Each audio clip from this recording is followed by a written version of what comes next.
মানুষ সারা জীবন দৌড়াচ্ছে টাকা, বাড়ি, সম্মান আরও বেশি পাওয়ার জন্য, কিন্তু কোরআনে একটি সূরা বলেছে এই দৌড় একদিন আপনাকে কবরে নিয়ে যাবে।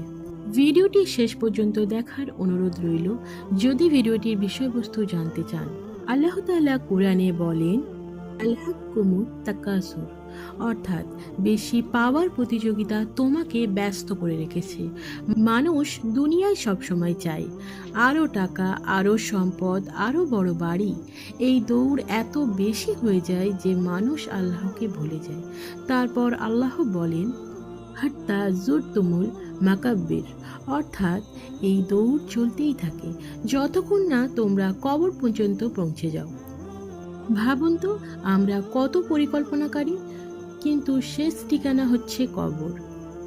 তারপর আল্লাহ সতর্ক করে বলেন, না, খুবই শীঘ্রই তোমরা জানতে পারবে।